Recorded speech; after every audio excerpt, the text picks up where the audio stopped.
Do you have any idea what your clothes say about you? Well, you will after today's show. All right, Toi Sweeney, are you ready? Let's go! Hey everybody, Ryan Roten here, and this is the Brand New You podcast, where we explore how to use personal branding and social media to impact your career. No need to look any further. You found the podcast dedicated to helping you create a brand new you. Good morning, good afternoon, and good evening. Welcome to the Brand New You show. I'm Ryan, your host, and today we welcome to the show Toi Sweeney, personal brand manager and senior fashion stylist for on-air talent at QVC. And yes, it is that QVC. In her role at QVC, Toi has provided style direction to celebrity clients, television personalities, and brands such as Anderson Cooper Live, John Hardy, Lisa Robertson, and the Project Runway All Stars. With over 10 years' experience in the fashion industry, Toi is a leading authority on style. She's also an expert at creating one-of-a-kind personal brands that elevate image to art. Toi, welcome to the show. Thank you for having me. All right, so Toi, as a listener to the show, you know that this question is coming. It's the first one that I ask everybody who comes on. So if you could vacation in only one place for the rest of your vacation days, where would you go? Well, I would like to say Morocco because I haven't been there. Okay. But I'm going to have an opportunity to go to Italy in a few months, and I also have not been there. So I'm going to think very positive and say Italy. Okay. And so let me take a stab. If you're going to Italy, my guess would be Milan, perhaps? Well, we're going to be doing a few different cities in a few days. So okay. We're going to be kind of all over Italy, which I'm really looking forward to. So I will tell you that I've been to Italy, and it is a fantastic place. You're going to love it. Oh, I can't wait. I'm so excited. Can't wait. So when you go to Italy, which nonfiction book or which book are you currently reading that you would take with you? Oh, that's an easy one, I guess. I feel like your other listeners, can I take two books? Yeah, absolutely. No, you may be a quick reader and you may get through two books. Sure. I am not. When I say read, I mean listen. Okay, fair. I love Ryan Holiday's The Obstacle is the Way. I'm listening to that again, probably for the third time. And also Brand Against the Machine. I love that book. It's just so amazing. I actually was listening to that at the gym this morning. Okay, so I just started listening to Brand Against the Machine probably 2 weeks ago, maybe. Mm-hmm. But my problem is if I listen to it in the car on my drive to work. And you want to take notes. Yeah, I do. So I find myself pausing it often saying, okay, I have to stop it there because otherwise, I'm going to miss that point when I get to the office. So it's taking me a while to get through it, but I really love what I'm hearing so far. What I usually do is I'll pause it and then I go into the notes section of my phone and I'll try to repeat what he just said. Oh, that's smart. I need to start doing that. Let's go ahead and dive into some of the questions here. First, we'll just get this one out of the way. Everyone listening to this is going to wonder what fashion and clothing have to do with personal branding and or their careers. So while we've all heard the expression that clothes make the man or the woman, right? Do you think it's possible? Can clothes also make the brand? Absolutely. If you think about it in terms of packaging, it's your packaging. If you have a product, you know how important packaging is. It's the same thing. It's not about the clothing, so to speak. It really is the final touches. And if you are going to put all that time into building your brand just to ensure that your packaging is less than, then you're not going to, you're really not going to end up in a good spot as far as branding. It really is kind of a consistent way to tell your story. My husband said, oh, it's the bow on the Lexus at the end of the commercial. And I love that. I thought that was such a great way to kind of think about it. But it goes into how you want to position yourself, the story that you want to tell. You can't say that you are, I'm trying to think of a good example here. that you want to be considered an authority. You want to be elegant. You want to be, this person. And then when you're going out to networking events or to speaking events and you're wearing sneakers and jeans, if your story is about you being, this cool innovator in technology, then Chucks and a blazer may make perfect sense. So if you think about it in those terms, it really, really, really is important.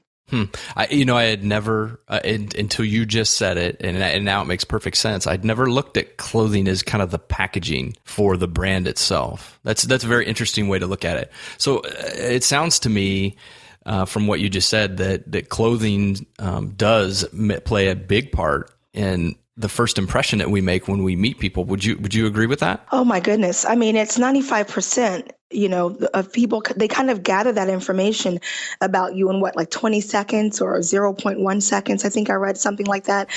So yes, it's everything, and especially with, I don't know if men do this to each other, but with women, it's everything. You can't walk down the street or walk down any corporate hallway and have another woman giving you the once over. I mean, we are summing each other up, and not that it's negative, but that's just what happens. And how much taller do we stand when, someone gives us a compliment because you're telling a consistent story? Right. We stand a little taller. Yeah, right. Well, I also noticed too, for example, when my wife and I were just at a fundraising gala event a couple of weeks ago, you put on the tuxedo and you feel more confident and you feel, like James Bond, for example. Absolutely. I always believe that if you look good, you feel good. If you feel good, then you're confident. When you're confident, the world is yours. That's a fantastic way to look at that. That's awesome.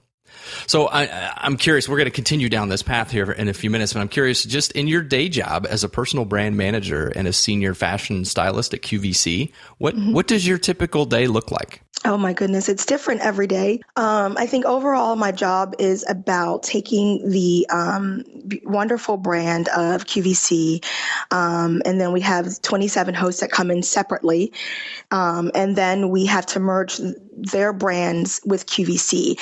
And so you have 27 people who are kind of all on the same team, but they want to stand out in their own right. And so I'm kind of charged with that. So in the morning, I may go out with one host and we may be shopping. And then that afternoon, I could be in another host home and we're going through her closet and putting together outfits. And then later that day, I may rush back to the office to work with our vendors who are going on air to do personal quick image consultations for them as part of their training before they hit the air. And then, the next day I could be building a brand for a new designer that we're bringing on, just rolling that out to the live show styling team to let them know what that should look like. So I'll give you a real time I had. I took off on earlier this week because I went to speak at my college to the graduate students, and I left there. I had dinner with a friend. On my way home, I get a 3-page frantic text. Oh, I have an event and it's black tie, and I don't have a dress and I need to wear red. And I was like, oh, and my husband was laughing because I was like, yeah, I'm not going to be home tonight until, much later than I had expected. And I turned into the mall 3 hours later and 10 dresses later.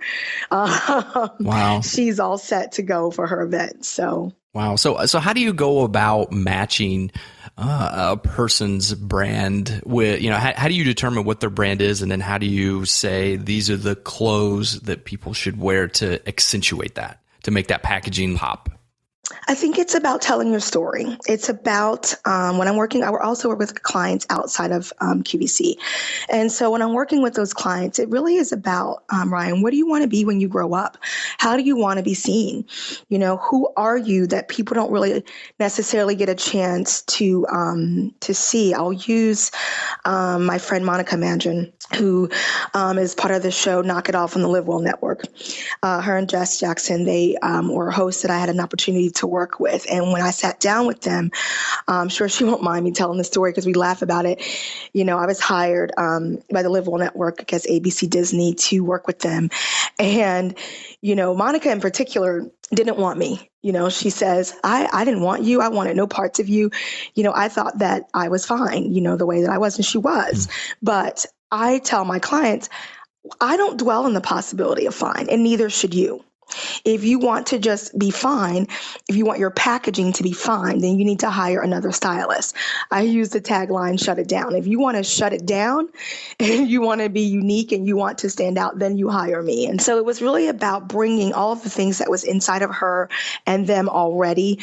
Jess is very preppy, so we put lots of color on her. She's a mom of 3 or 4 kids, and, she is a lot of fun. With Monica, she is a true artist. She's a great sense of humor. She's very sporty, but she has a great sense of style. And so the first thing that I do is create a signature something for you. And it's very personal. For her, it was a classic red lip and, a classic pair of red Chucks. So she may throw that on with am I speaking foreign woman to you?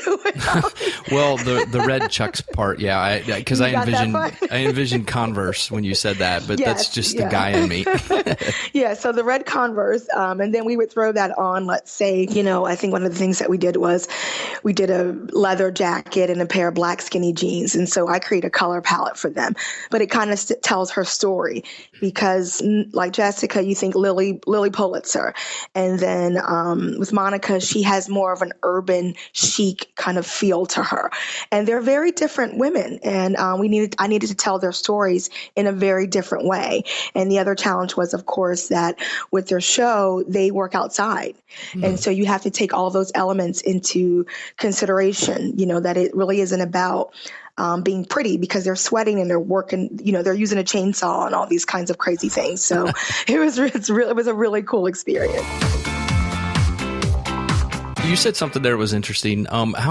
What do colors say to a person when they see them? How do they enhance or detract from someone's brand? Well, going back to the thought about packaging, you think about Apple. Uh-huh. You think about the fact that they're using white, and that gives you a sense of that you can trust. That you can trust the brand, that it still gives you a level of simplicity where your clothes will send the same message, but you have to be very strategic in how you use it. So if you are someone who is, let's say you have a big interview or a big sales pitch and you want someone to be excited about your product or service, then you may want to wear orange. Okay. Because of what that does to people emotionally, but if you are, if you have a speaking engagement and you want to make people feel like you're trustworthy and all of these things, then you may want to wear blue, just because it just all sends a different message. My brand is very, it's elegant and it's creative and it's dramatic. And so I'll use myself as an example. So then when I'm going out or you see me and I'm dressed, I'm usually, I may be in monochromatic colors because that's the elegant portion of me. But I always have on something that's very dramatic. And it could be my shoe. I just kind of chopped all my hair off. That's very dramatic. Well, I did that too a few years ago. So you understand. Yeah. So, it's all of those kinds of things that that sends a message automatically. But color, silhouette, fabrication, texture, all of those things, again, your packaging plays a very important part in your brand. Okay. So I just took a mental note because I actually am speaking at a conference in 2 weeks. So I'm going to have to wear blue. You should. But so I have a kind of maybe an odd question. This whole latest sock craze where people are priding themselves in wearing socks that are kind of out there. What do you think about that? And, is that something you recommend people do, or what, why would you do that?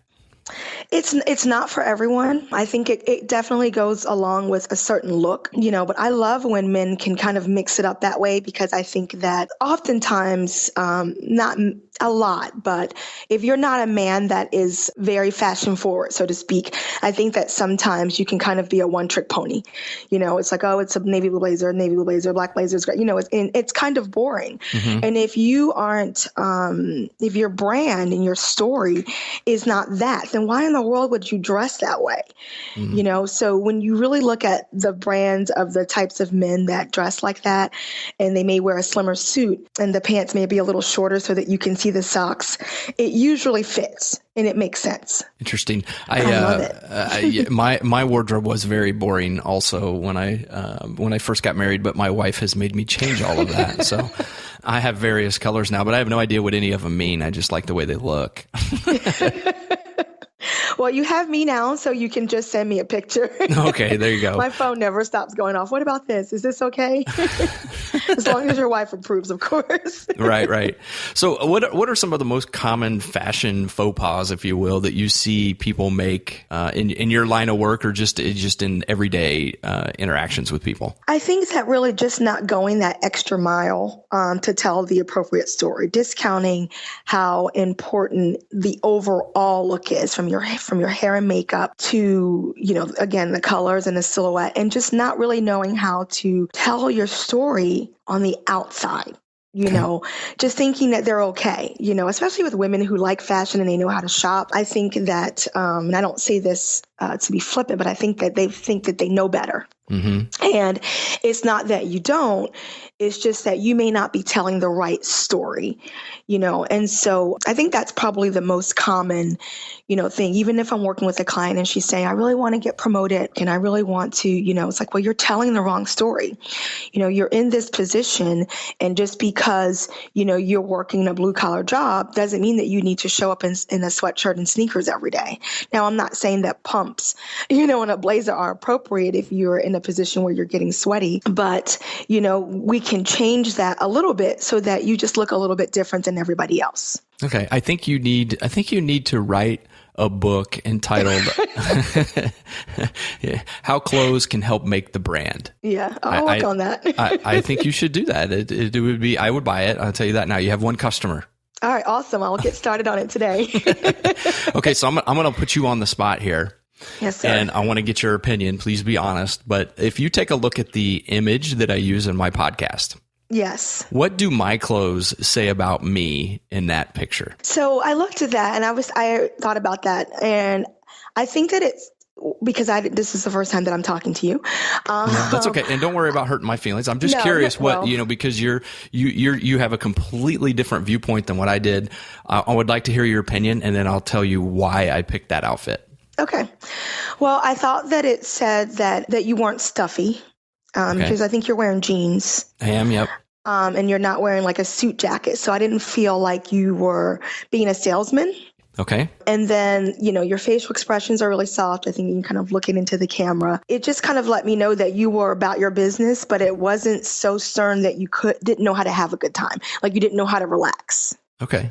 You know, and then the colors that you chose gave me a sensibility that you were sturdy, that consistent, and trustworthy.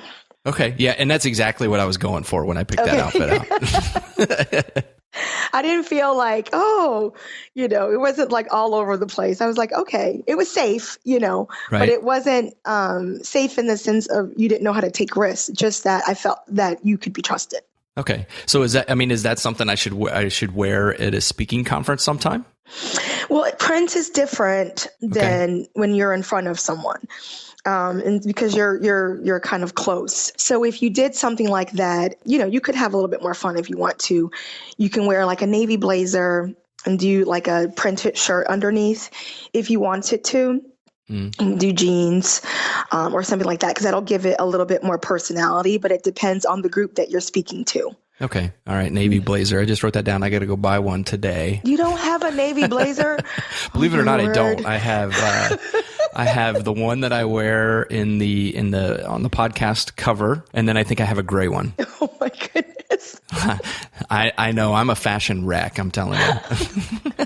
Yes, that's your homework for today. Please go and purchase a navy blazer. Okay. I will write that down, and I'll tell my wife that you told me I have to. So that should make it work better. Yes. So I'm curious, you obviously, you know your stuff. You've spent a lot of time and effort to learn and master your trade. What are your thoughts on companies like Trunk Club or this new one that keeps coming up in my Twitter feed all the time, Bombfell? What do you think about those companies where they you get a stylist assigned to you, and then they pick out wardrobes and send them to you, and you kind of pick and choose what you want. What are your thoughts on those companies? That's a great question. I think that if you are, and I have clients like this, if you're someone who doesn't like to shop, and you really don't care about building your brand, those companies do a great job of sending you things to have you purchase it. But we're in a time where everybody wants to be a stylist and everybody wants to be a makeup artist. And it really is, it's kind of, we're past that point. I'm past that point. That's great if you want to just look good. You can always call a friend to help you shop. And that's what it is. That's your guy friend or your girlfriend, and they're really encouraging you to look your best.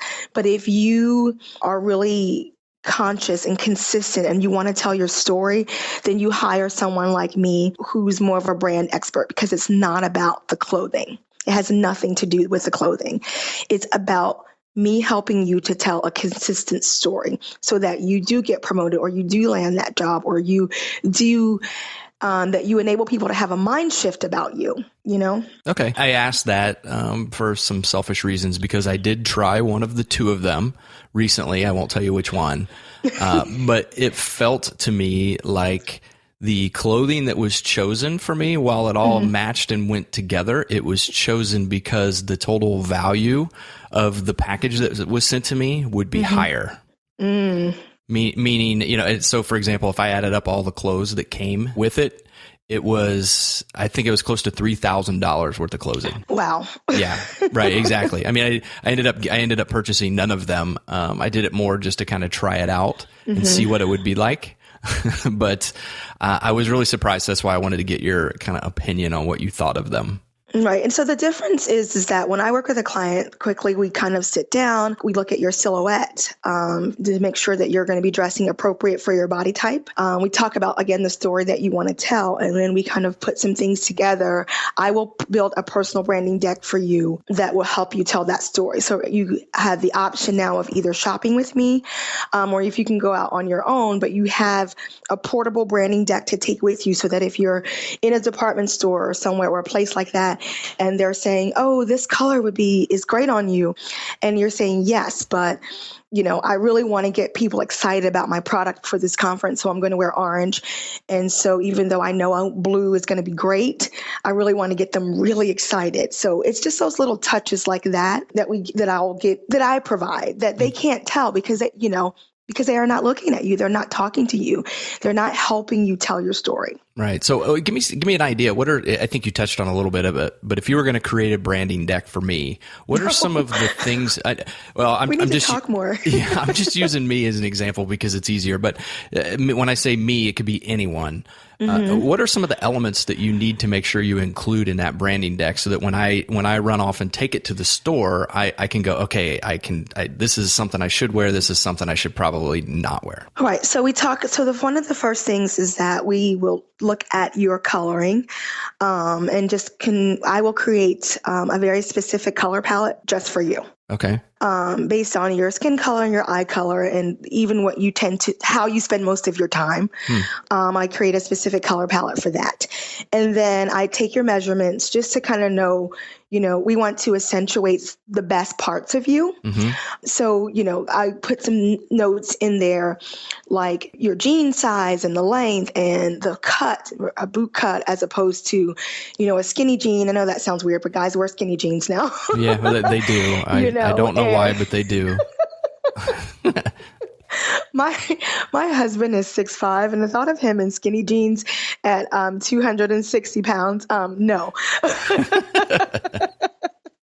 He's going to kill me for that, but that's hilarious. Anyway, so, I put all, the silhouettes that you want to purchase, the things that you want to lean towards, the kind of things that are going to look the best on you.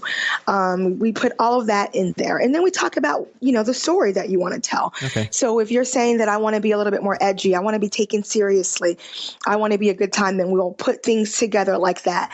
And, again, it's going to depend on the story you want to tell. So it could be like, okay, you are only going to dress in the color palette. So we're going to, every time that we get you dressed, it's going to be 3 different colors each time. And for some other people, it may be that we're going to do all black with a pop of color. It just really depends. Am I answering the question? Yes, you are. Okay. I think I keep coming back to, you need to write a book called Tell Your Story Through Clothes or something like that. I'm seriously going to work on it. I am. Oh, one last question for you. You're taking a lot of care looking at people's silhouette, which I think is interesting because looking at a silhouette, it takes away any kind of personal bias you may have with the person because you see their face or their eyes or anything, and it leaves you with just the shape, and that's it. Mm-hmm. How do people who buy their shirts or stuff right off the rack, how do they handle those situations where the clothes aren't made for them, they're made for everybody? Well, I think that you have to, everyone needs a tailor. Most department stores will tailor things for you. You can call the tailor down and fit that. But it's important to know your body shape, for both men and for women. It's very, very important to know because you may I'll use myself as an example. I am a hourglass figure, right? Okay. They don't make clothing for women that have an hourglass figure anymore. It's very difficult to find. And the fact that I'm only 5'3", I have to get 98% of my things tailored. Wow. I just do. And most women, and, it's difficult because nobody wants to be a fruit. Nobody wants to be, you're a diamond shape, you're a pear shape. Mm-hmm. No one wants to be that. So that's not something that we, broadcast out into the world. But I do need to know if you are a pear shape, just meaning that you're smaller up top than you are on the bottom, because then you probably are going to need to wear mostly separates. That's going to be the easiest, or be prepared to get your things tailored up, get your dresses tailored up top. Okay. Because your waist is so small. So it's things like that play such a huge rack. It makes it a little more difficult to use the services that you use or to shop off of the rack. All right. So last couple questions and then we'll go ahead and wrap up. Can you, in general, and I know this may be very difficult for you to do considering you're trying to match style with the brand, but for most of the people who are listening, what would you recommend as an outfit for getting ready to go to an interview? What's kind of a universal outfit that they should wear as they're getting ready to go in, as they're preparing to go to that interview? That's a great question. I think it just depends. I think that, obviously on the company and all of those things once you do your research. But I think that for women, you can never go wrong in a classic black, navy, or gray dress, or, a pencil skirt and a top, depending on your body shape. And for men, it's just kind of, again, those same colors, black, gray, navy. You can't go wrong with that. You can do a shirt that has a little bit more of a texture because that's a little bit more trend right, a solid color tie. It really is more important about the shoes and what you carry your resume in. Okay. Interesting. I think it's more important because I think that at this point, people are scanning your resume in 7 seconds before you even get in the door. They're scanning you in 30 seconds. So you need to really make sure that your shoes are shined, your nails are done. Even for men, get a manicure. I think that those little attention to details speak far more bigger volumes than, whatever, because they're seeing black dresses all day. They're seeing blue dresses all day. Right. But if you have on an amazing pair of shoes, even for men, then that's something that's going to make you stand out a little bit. Yeah. See, I'm going to have to tell my wife that because I love shoes, and I'll be, if I'm honest, that's like when I'm looking at a person for the first time, that's my eyes naturally tend to look down at their shoes. And I have no idea why, but I do that. I look to say, what kind of shoes are they wearing with that? Maybe I'm just weird. No, people fail. I think that people fail when it comes to the shoes all the time. It drives me insane. They'll spend all this time on a great outfit and then they'll wear terrible shoes, and I do it backwards. I start with the shoe first. Like, let's get you a great pair of shoes and we'll build the outfit around the shoes. Oh, wow. I not always buy the outfit first. I could care less sometimes, depending, on the client, of course. Mm-hmm. But it's so funny. We just did all new headshots with the host at QVC. And when you walk through the hallway, I was just telling a friend this yesterday. I was like, when you can walk through the hallways, you can tell all the ones that I style because they're all wearing amazing shoes as you walk down the hallway. I'm like, I did that. Oh, look at those shoes. It's so funny because, you lead with your shoe and you lead with your bag.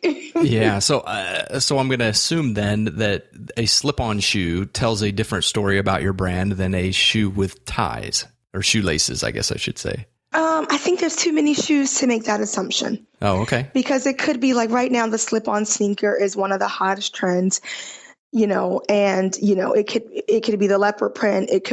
They're just different. I think that what annoys me more than anything right now is that adults are walking around with bunny ears on their sneakers. Drives me insane. Or I've seen adults walk around with slippers. So there's that too. And I don't get that either. That's true. That's awful. It's crazy inside my mind all day. I love to sit and people watch it. I'm like, what in the world? Right. Let's go ahead and wrap this up. I got a couple last final questions for you. What is the best way for listeners to either get in touch with you directly, learn more about what you do, or they just want to know what channel to turn in for QVC? Oh, that's a great question. I think that for QVC, you'd have to check your local listing, your local area, because I think it's different for everyone. I'm sure it is. I just threw that in for fun. Okay. So it's like, I don't know that one. I think that on all of my networks, you can find me just my name, Toi Sweeney. I think on Twitter, I may be Sweeney Toy. Okay. And then on Instagram, it's all Toi Sweeney. I'm very easy to find. Any final thoughts, words of wisdom, or tips you'd like to pass on to anybody today? So if there's like one fashion thing you want people to know and understand, what would that be? What you say is your brand. What you do is your brand. What you wear is your brand. All of that is your brand. The color that you wear is your brand. The shoes that you're wearing is your brand. The color lipstick that you choose is your brand. How you wear your hair is your brand. It all leads back to your personal brand. Wow. Great. Fantastic. Toi, thank you very much for being on the show today. I personally have learned a whole lot, and now I have to go shopping. Thank you so much for having me. It was my complete honor and pleasure. If you believe, like I do, that personal branding starts with what people feel, think, and say about you when you're not in a room, then you have to agree with Toi when she says that your clothes are the packaging for your brand. Think about that for a minute. When you're in a store looking to make a purchase, how much does the packaging or the label influence you? If you look at an Apple product, for example, notice how they are all consistent. Always a white box, usually a single picture on the front, and the Apple logo on the side. It's simple, it's elegant, and to me, it says quality. Now compare that package to the other computer products out there. Most come in a box made from brown cardboard. Typically, there are lots of specifications and logos from many different manufacturers on the box. To me, it says commodity. Our packaging is no different. The clothes we wear immediately send a signal to those around us. What does your packaging say about you? Quality or commodity? As Toi said at the close, what we say, what we do, and what we wear is our brand. From the color of our shirts to the shoes that we wear, it all leads back to our personal brands. Toi, it was a pleasure having you on today. We are all looking forward to the release of your soon-to-be written book. Thank you again for sharing your wisdom and expertise. So remember, BNY Nation, as Pegs referred to us in episode 5, leave the rabbit slippers behind and go get a good pair of shoes to help make your brand shine. Until next time, I've been Ryan, and I'm out. Hey folks, if you want to leverage your personal brand and become known in your field, you first need to become visible. To find out how visible you are, you need to take my 100% free online branding assessment. So head on over to ryanroden.com, click the orange start button to learn how visible you are today.